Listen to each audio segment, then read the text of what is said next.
We've been looking at studies of perceptions about libraries, and we've seen that even frequent users of libraries who are enthusiastic supporters don't necessarily see the whole picture. In fact, they tend to experience libraries and view libraries as providers of transactions.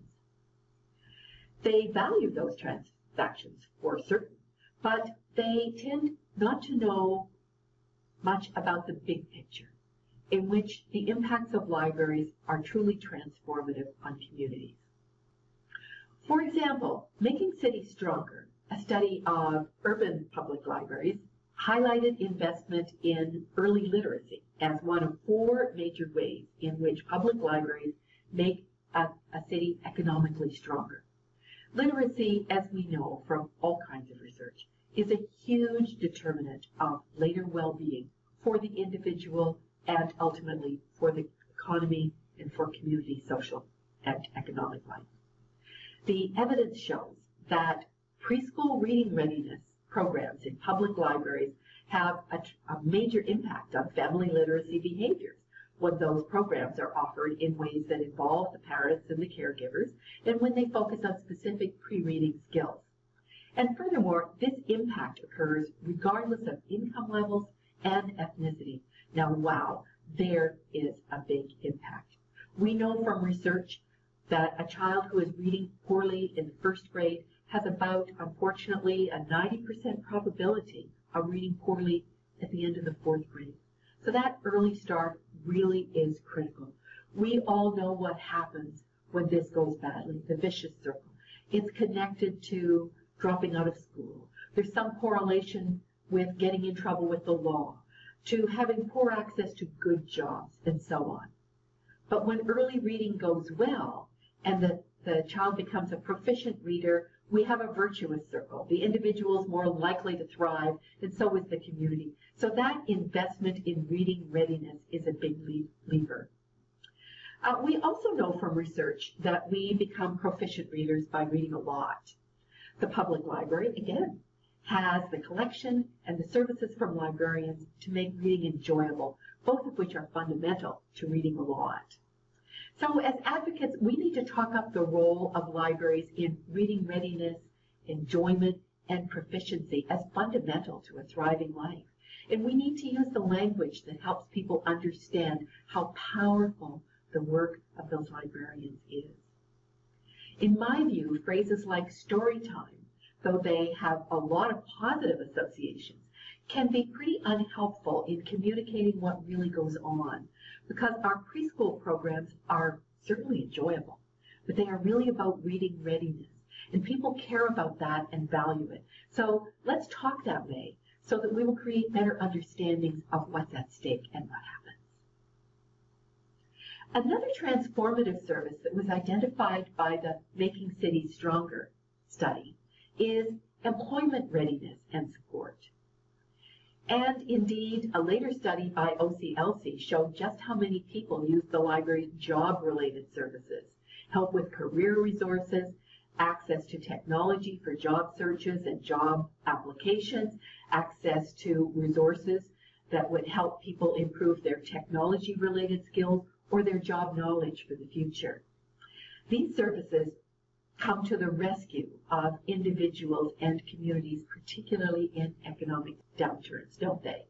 And of course, the free services of libraries support learning and recreation when there's just no money. Libraries have in fact been referred to as recession sanctuaries. What a great way to communicate the value of libraries in bleak economic times. Small business is a third area of impact identified by the Making Cities Stronger study. Public libraries support small business development by providing practical information, of course, and a network of connections and local partnerships to aspiring entrepreneurs. And finally, library buildings themselves are catalysts for economic and social development. That's because they attract large numbers of people, they are safe, attractive community spaces, and they contribute to neighborhood life and communication. These are impacts that aren't at all obvious in individual transactions, are they? So they're not necessarily obvious to library members or to non-members who make decisions about libraries, but they are hugely significant. And as advocates, we need to understand these impacts, and we need to speak the language of economic and social development and impact. Another surprise, civilians do not normally see libraries as being highly vulnerable on the financial front. Insiders, that is staff, board, friends, and so on, are actually constantly occupied with the problems of being cash-strapped. The lack of civilian awareness may actually be part of a, well, always there, or the taken for granted syndrome. But more than one study, long overdue, and the From Awareness to Funding, both of which I've already mentioned, have found that people really don't know much about library budgets and therefore don't know how much libraries need money. So this has implications for the way we communicate both importance and urgency, since libraries can't live on love. People tend to find out about the vulnerability of libraries when there's a budget crisis or a serious threat of loss, and frankly, that's no time to establish sober understandings. We have to develop the relationships and the understandings in advance. Now, I've noted that the economic impact of libraries is largely unrecognized.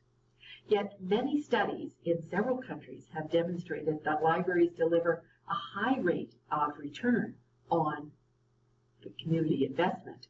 A recent study of the Toronto Public Library system showed it as returning $5.63 for every dollar spent to support it. And to individual members, there's a total direct benefit of up to $500. In the state of Victoria, Australia, the return for every dollar invested in public libraries was found to be $3.56. It was also found that public libraries supported over 4,000 jobs and added $120 million to the gross state product. So the methodologies vary a bit from study to study, but we have studies available from Norway, Korea, Australia, Florida, and Seattle and New York City, among others, that all show that benefits significantly exceed the costs. There are several categories of benefit and, of course, different methodologies, as I mentioned, for measuring them.